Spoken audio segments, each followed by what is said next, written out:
Добрый вечер. Вы смотрите программу «Якутия Лайф», проект «Мой доктор». С вами Иван Луцкан. Забота о здоровье детей — это наша большая общая ответственность. Недаром говорят, что педиатр — это второй человек после мамы. И в большей степени родители полагаются на опыт и знания врачей-педиатров. Именно они изо дня в день следят за здоровьем своих маленьких пациентов, радуются успехам и переживают о неудачах. Сегодня у нас в гостях главный внештатный педиатр Министерства здравоохранения Республики Саха-Якутия Вера Ильинична Босикова. Добрый вечер, Вера Ильинична. Ну, давайте начнем нашу программу, наверное, с ответа на вопрос, кто является в первую очередь пациентом врача-педиатра. Ну, вроде, казалось бы, дети, но нужно уточнить возрастные критерии.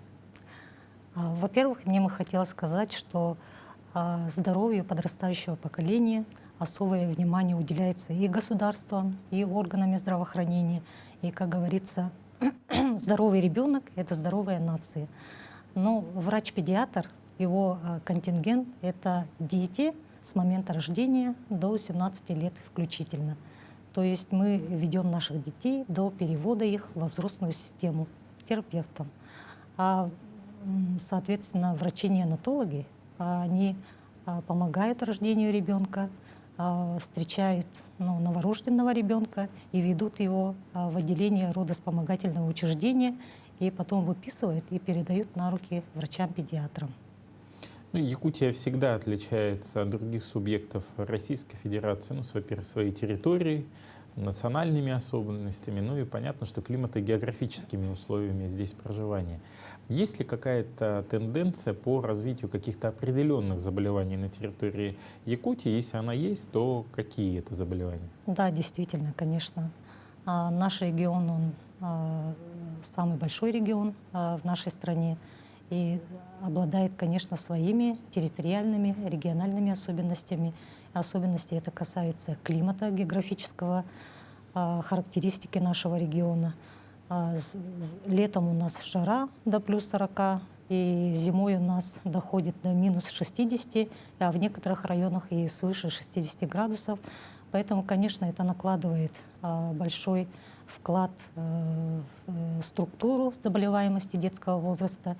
И исходя из республиканской статистики, у нас на первом месте это болезни органов дыхания.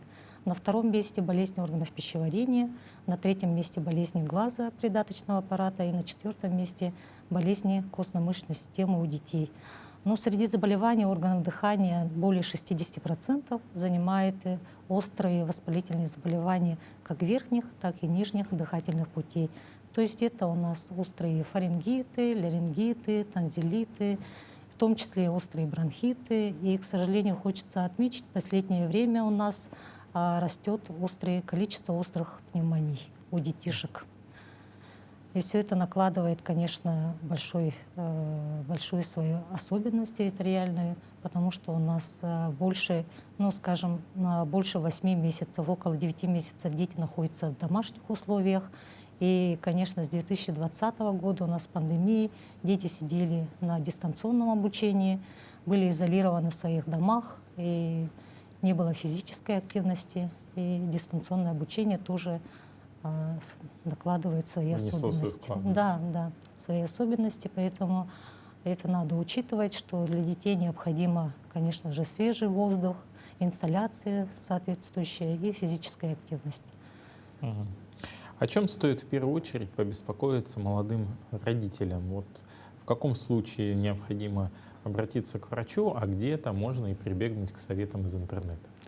Ну, вообще, я бы хотела посоветовать молодым родителям перед тем, как задуматься о рождении ребенка, пройти школу молодых родителей.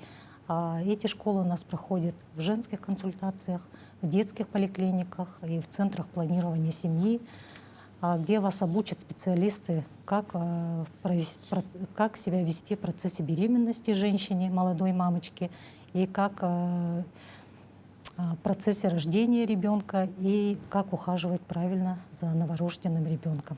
Для новорожденного ребенка самое главное — это достаточно обеспечить хороший, бережный уход и, главное, питание. Это, конечно же, грудное вскармливание. Грудное молоко — это ценнейший продукт, уникальный, созданный природой специально для детей раннего возраста. Именно в организме женщине вырабатывается молоко, индивидуально подобранное питание своим микронутриентным составом для своего собственного ребенка. А все остальные сухие адаптированные молочные смеси, они только приближены к составу грудного молока и не являются заменой грудного вскармливания. И как раз хочется сказать, что у нас завершилась в начале августа неделя пропаганды грудного вскармливания. И по статистике по республике у нас до 6 месяцев более 70% мамочек кормят своих детей грудью, то есть грудным молоком. И это очень похвально. И мы занимаем десятку, среди регионов мы занимаем десятки лидеров по грудному вскармливанию. Это достаточно хороший, положительный показатель. А все-таки в каких случаях необходимо обращаться к врачу? Обращаться к врачу необходимо при любых случаях. Допустим, у ребеночка появились какие-либо тревожные симптомы. Мы их называем тревожные симптомы. И у нас есть памятка для родителей, у каждого врача-педиатра по этим симптомам. И каждая мама должна знать, какие это симптомы. Во-первых, появление у ребенка отказ от груди, то есть ребенок не хочет кушать, стрыгивание очень частое ребенка, вздутие живота, очень сильное беспокойство ребенка, если ребенок все время плачет, не хочет спать. Также, если у ребеночка появилась высокая температура, тоже необходимо обратиться. Если у ребенка также появляются пенистые выделения изо рта, это говорит о том, что у ребенка кашель, потому что новорожденный ребенок, он недостаточно сформирован, кашлевой рефлекс, и у него выделяется в виде пенистой мокроты изо рта. В этом случае необходимо, конечно же, обратиться, вызвать вашего врача-педиатра, обратиться к врачу-педиатра и посоветоваться. Но после осмотра врач-педиатра он определяет тактику дальнейшего ведения ребенка, или необходимо в данном случае госпитализировать ребенка, или лечить на месте, или достаточно будет наладить уход за ребенком или в питании, коррекция питания. Коль мы начали уже с такого самого молодого возраста, ребенок в этом возрасте еще сталкивается с прививками. Есть национальный календарь прививок, есть и первые прививки, которые ставят уже непосредственно в роддоме. К прививкам у многих сейчас в современном обществе настороженное отношение. Хотя даже, допустим, лет 20 тому назад такого бурного обсуждения прививочной кампании не было. На это, возможно, влияют информационные разные кампании, которые говорят о том, что это вредно, что там может риск, какие-то генетические мутации, и прочая фантастика. И последняя пандемия ковида, которая была, она тоже вскрыла большую проблему, надо ли вакцинировать детей от ковида. Сейчас вакцина есть зарегистрированная. И ваше отношение к прививкам, какие прививки необходимы, насколько родителям опасаться этих прививок и какие осложнения наступают в какой момент и могут ли они быть? Насчет вакцинопрофилактики, это, конечно, очень большая тема. О нем мы можем обсуждать целый день, насколько они положительно влияют и на систему здравоохранения, и на экономику страны, и вообще на течение инфекционных заболеваний. Но вакцинопрофилактика является одним из специфических методов первичной профилактики и является основополагающим для того, чтобы у детей не было никаких осложнений и последствий после перенесенных инфекционных заболеваний. И если взглянуть на историю инфекционных заболеваний, то ранее дети у нас, к сожалению, умирали от таких заболеваний, как корь, паротит, коклюш, дифтерия, и были очень сильные осложнения. А на сегодняшний день эти заболевания очень редко встречаются в клинике педиатра в связи с тем, что у нас в национальный календарь были внесены именно вакцины от этих инфекционных заболеваний. И когда ребенок встречается в дальнейшем с инфекционным агентом, возбудителем этого заболевания, у ребенка протекает это достаточно легко и в стертой форме. Даже некоторые родители не замечают, что ребенок у них переболел то или иное инфекционным заболеванием. Поэтому я считаю, что вакцинопрофилактика, она имеет место быть. И надо, конечно же, с учетом индивидуальных особенностей организма ребенка прививаться, и не стоит этого бояться. потому что на сегодняшний день полностью разработаны, изучены вакцины. И мы желаем для детей, чтобы они в дальнейшем не переносили тяжелых инфекционных заболеваний и не было таких отсроченных или каких-либо последствий после перенесенных инфекционных заболеваний. В том числе и по коронавирусной инфекции. Как показала нам пандемия с 2020 года, что иммунная прослойка населения может сформироваться только тогда, если у нас будет достаточно хорошая вакцинальная кампания. И тогда у нас коронавирусная инфекция будет протекать более легкой и средней степени тяжести. Но, к сожалению, в последнее время у нас появляются новые штаммы коронавируса, которые протекают с высокой контагиозностью и заболевает очень большое количество населения. И этому подвержены также маленькие дети. И в последнее время у маленьких детей протекает с осложнениями в виде ларинготрахеитов, бронхообструктивных синдромов и пневмоний. И по данным литературы, по различным научным изысканиям, есть отсроченные последствия. То есть это осложнения могут быть со стороны эндокринной системы, репродуктивной сферы у детей подросткового возраста, и также нарушение нервной системы. Поэтому лучше привиться, чем, скажем так, переболеть достаточно сложной формой коронавирусной инфекции. Но подбираются, конечно, вакцины в зависимости сугубо индивидуально, и для этого необходимо, конечно же, родителям обратиться к врачу-педиатру. Перед постановкой вакцины должен быть осмотр врача-педиатра. Какой риск осложнений от вакцины? Риск осложнения? Могут быть любые осложнения. Это может быть аллергические реакции любого типа, то есть это аллергические реакции замедленного типа есть или немедленного типа, то есть это анафилактический шок, потому что все вакцины делаются на основе белков, как мы знаем, да? Поэтому необходимо все факторы учитывать, осложнения, аллергическую настроенность ребенка и так далее, подготовить ребеночка к вакцинации соответствующим образом. И это, конечно же, родители должны посоветоваться с врачом-педиатром, потому что врач-педиатр — самый первый врач, кто может им дать правильные рекомендации, правильно подготовить ребенка к вакцинации и после вакцинации, потому что это все-таки введение препарата, как мы понимаем, да, и после вакцинации ребеночка также надо оберегать, то есть не купаться в этот день, не гулять долго на улице, кушать много сладкого. И в действительности после вакцинации могут быть непродолжительные лихорадки, повышение температуры тела. Но это должно быть непродолжительно, и если у вас температура у ребеночка не проходит в течение 2 дней, конечно же, надо позвонить и вызвать врача, и что врач осмотрел ребенка и определил дальнейшую тактику. Это или это реакция на вакцину, или все-таки ребеночек, возможно, заболел. Такое встречается нечасто. Да, встречается очень редко после вакцинации, поэтому в любом случае мы должны наблюдать за ребенком после вакцинации, до вакцинации мы должны осмотреть. И такие нежелательные реакции, как температурная реакция, бывает редко.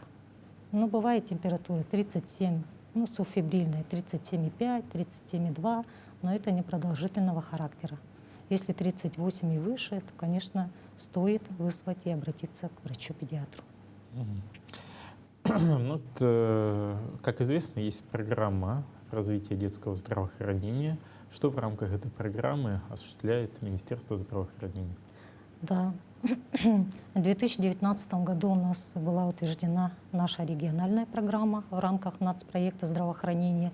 Называется она «Развитие детского здравоохранения Республики Саха-Якутия», включая создание современной инфраструктуры оказания медицинской помощи детскому населению. И она включает в себе 13 индикаторов.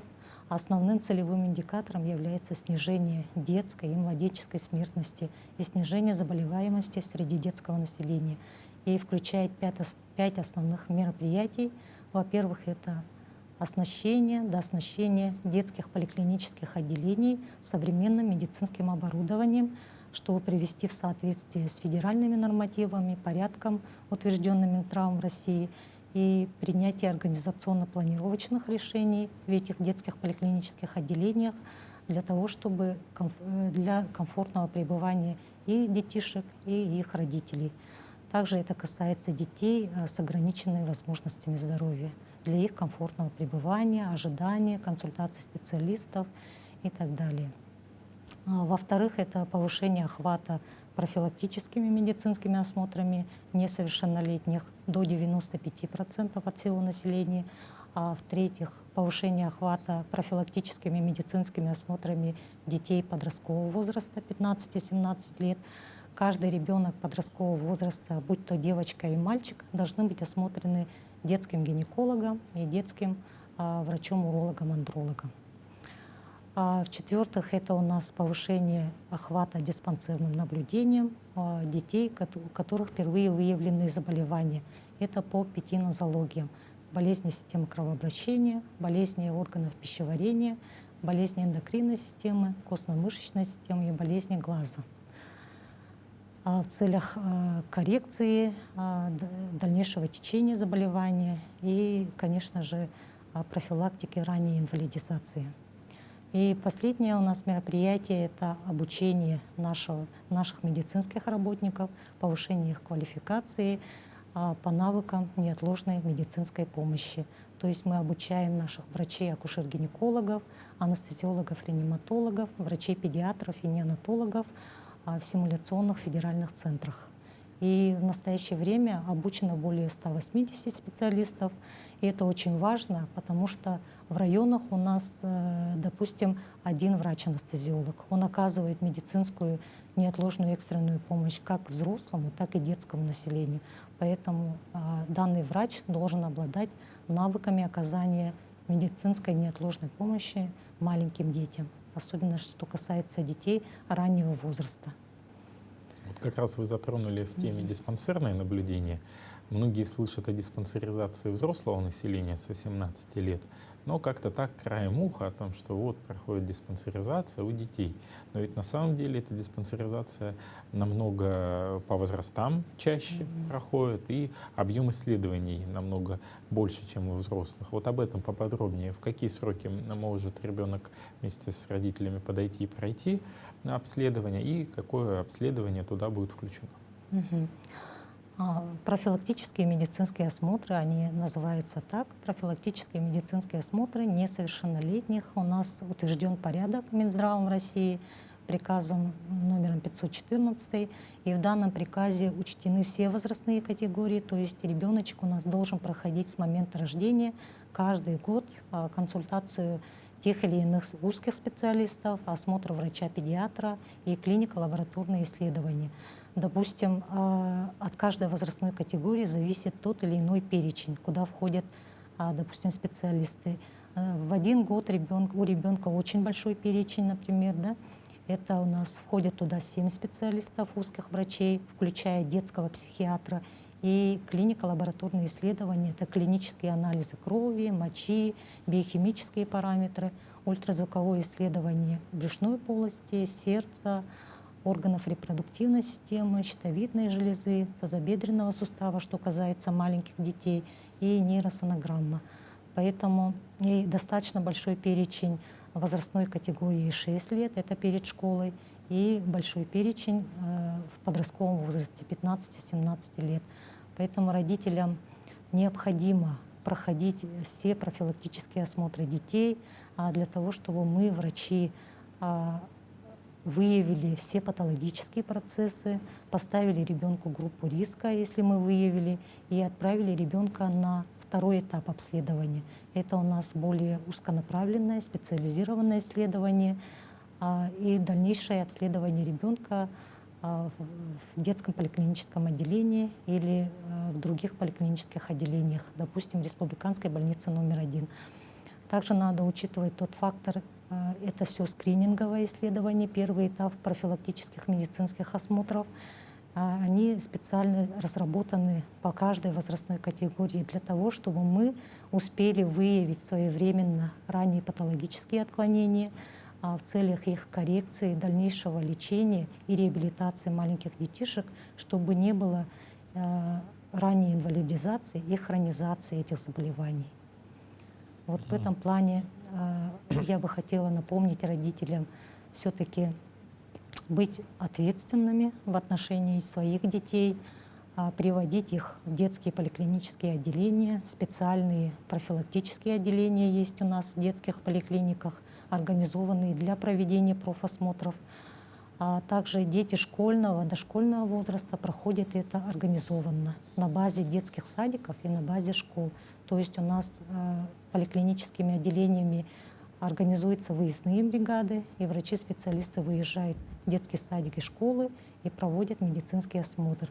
Поэтому очень большая просьба к родителям, чтобы они подходили на медицинские осмотры и проходили совместно с ребенком вот эти все, весь перечень специалистов и обследований.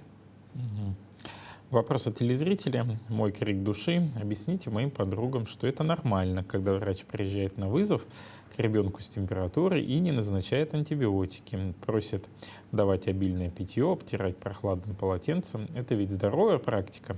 Почему мамы в большинстве своем хотят сразу пичкать ребенка таблеткой? Это очень правильный крик души.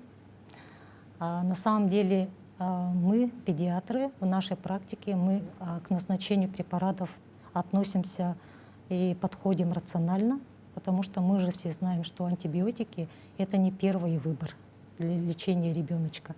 Если у ребенка температура не превышает 38, мы можем применить физические методы охлаждения, то есть влажное обтирание, раздевание ребенка. Этого будет достаточно.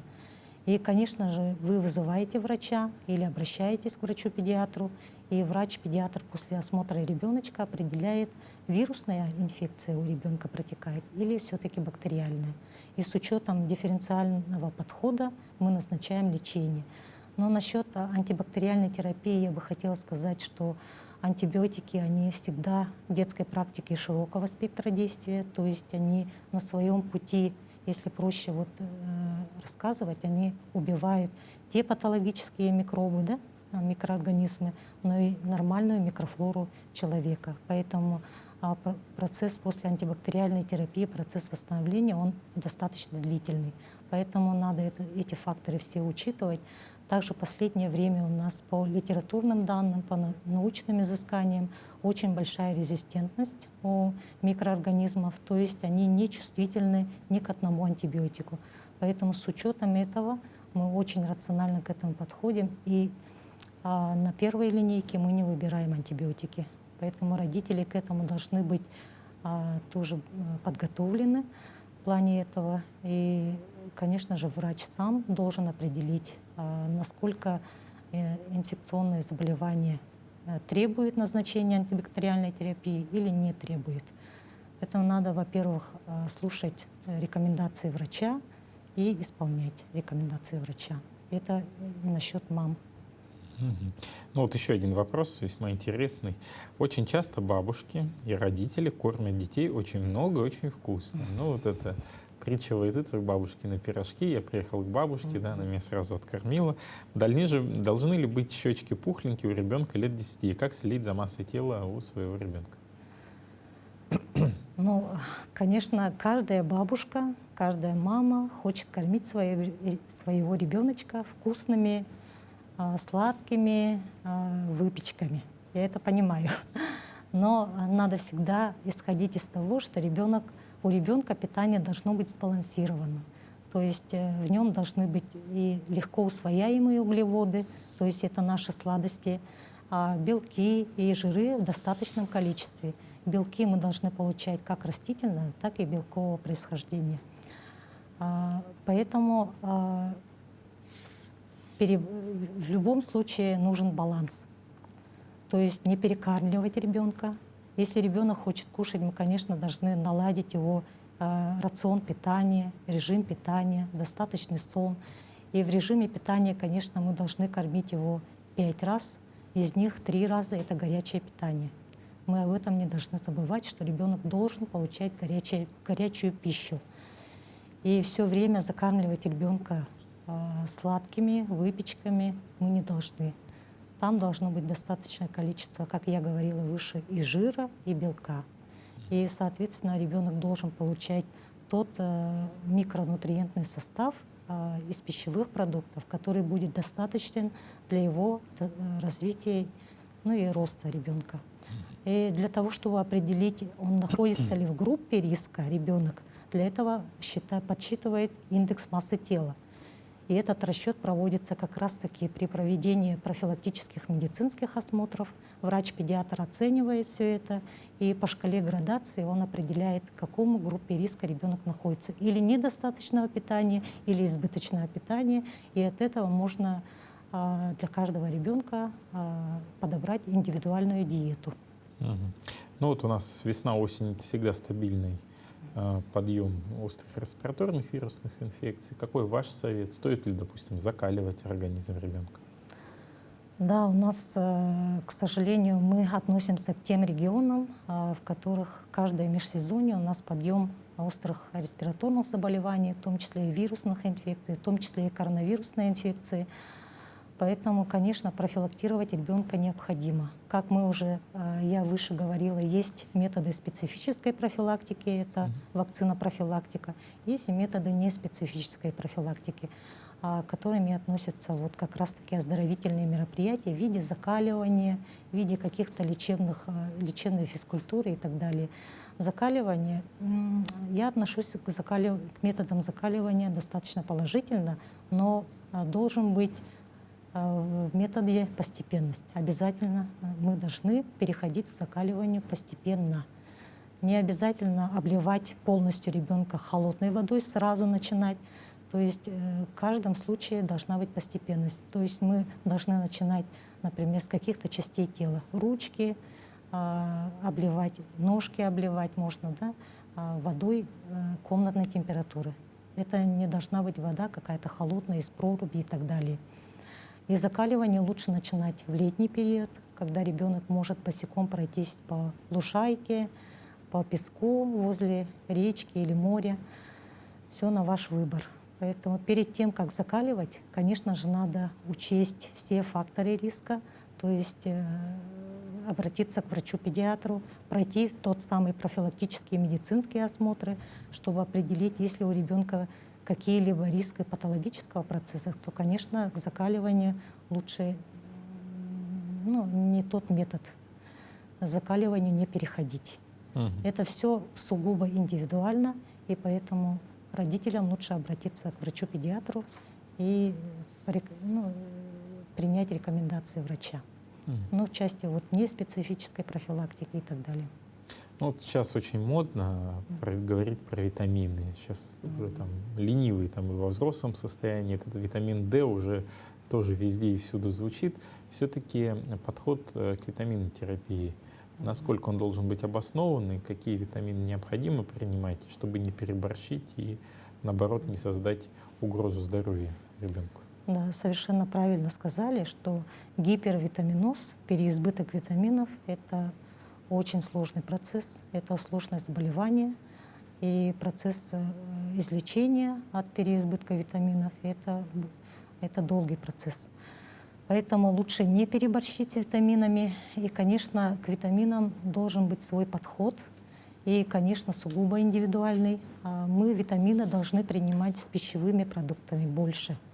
Поэтому необходимо все-таки наладить сбалансированное питание у ребенка, и ребенок должен принимать усваивать витамины из пищевых продуктов алиментарным путем.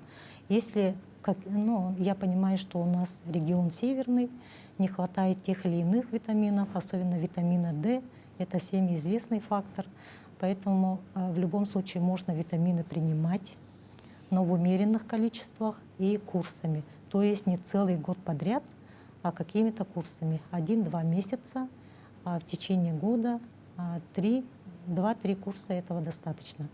Но перед тем, как принимать поливитамины, надо изучить состав, обратиться к врачу-педиатру, и педиатр посоветует, какие поливитамины принимать. И усвояемость витаминов — это достаточно тоже очень большой вопрос. Они же все, усвояемость в организме витаминов с пищевыми продуктами, она достаточно высокая. Но усвояемость витаминов из баночки, которые продают аптеки, да, аптечные пункты, она достаточно низкая. Это тоже надо учитывать, все факторы. И, конечно же, обратиться к нашим врачам-педиатрам. Они вам посоветуют, с чего начинать, с каких витаминов и так далее. Ну вот несколько распространенных утверждений, правда или миф. Первое. Животных в доме, где есть маленькие дети, держать нельзя. Что можно сказать? Можно держать домашних животных, но за ними нужен уход, чтобы не было в доме шерсти от животных и не подпускать к маленькому ребенку близко это животное. И необходимо учитывать фактор агрессивности животного, потому что маленький ребенок, он все-таки не обладает той возможности взрослого, что может убежать от собаки, да, от кошки и так далее. Поэтому надо достаточно, конечно, за животными достаточный уход должен быть в доме. Второй, да, миф или правда. Детей, которые зачаты с помощью ЭКО, специалист может отличить от других. Ну, это, конечно, смешно. Это миф. Никакой специалист высококвалифицированный не может определить ребенка, который рожден с помощью вспомогательных процедур. Никто. Вот в самом начале мы с вами затрагивали вопрос грудного вскармливания. И все-таки бывают ситуации в жизни, когда молодые мамочки не могут кормить грудью. Вот тогда встает выбор правильной подобранной смеси. Вот какую бы смесь вы бы порекомендовали в данном случае, да, с каким набором, какой состав у нее должен быть для того, чтобы обеспечить сбалансированное развитие ребенка? На сегодняшний день существует очень достаточно широкий ассортимент сухих молочных адаптированных смесей. Как все рекламируют производители данных смесей, они все приближены и могут заменить грудное кормление, грудное молоко. Но мы, педиатры, все-таки склонны к тому, что грудное скармливание — это самое первое, что мы должны дать ребеночку от матери, да? И грудное скармливание — это ценнейший продукт, как я уже говорила выше. Но если у матери не получается кормить грудью, недостаточно грудного молока, то, конечно, мы прибегаем к тому, чтобы использовать вот эти сухие адаптированные молочные смеси. И линейка их обширная, поэтому выбор все-таки за родителем и за педиатром, который наблюдает за ребеночком, это тоже индивидуальный подход, потому что есть смеси специализированные, то есть антирефлюксные смеси, гипоаллергеновые смеси, безлактозные смеси с содержанием большего количества каких-то ингредиентов, нутриентов и так далее. Но на первом году жизни, это до 6 месяцев, белковый, жировой, углеводный состав должен быть практически приравнен грудному молоку, потому что самые интенсивные процессы роста и развития всех органов систем происходят первые 6 месяцев жизни ребеночка. Поэтому необходимо в любом случае посоветоваться с врачом-педиатром, который наблюдает за ребенком, и провести индивидуальный подбор вот этих сухих молочных смесей. Угу. Ну и в завершении такой вопрос, может, связанный с психологией детской. Некоторые родители пытаются своих детей загнать в определенный кокон, да, чтобы ограничить от всех факторов влияния внешней среды. Правильно ли это, на ваш взгляд? Оградить ребенка от психотравмирующих ситуаций мы обязаны. Это родители обязаны, и врачи обязаны. И это, конечно, психологический больше вопрос. Но в любом случае дети у нас должны быть социализированы в обществе, потому что по мере роста развития ребенка ребенок идет в детский сад, ребенок идет в школу, и дальше в институт, и рабочий коллектив. Поэтому ребенок должен быть ориентирован в общении с коллективом, в общении со своими сверстниками. Поэтому социальный круг общения у ребенка должен быть. Мы не сможем оградить полностью ребенка от всего, от всех, и от сверстников, и от всего окружающего. Ребенок должен быть, я считаю, социализирован, чтобы в дальнейшем быть успешным, счастливым. И, конечно же, самое главное — это здоровье. чтобы качественная жизнь была у ребеночка и были перспективы для дальнейшего роста и развития наших малышей. Чего мы и желаем всем нашим телезрителям. Я хочу сказать, что сегодня у нас в студии была Вера Ильинична Босикова, главный внештатный педиатр Министерства здравоохранения нашей республики. Мы говорили в целом о детских болезнях, о том, как необходимо и когда, в каких случаях обращаться к педиатру, особенно на ранних этапах жизни ребенка, о том, какие обследования он может пройти абсолютно бесплатно, замечу, в системе государственного здравоохранения.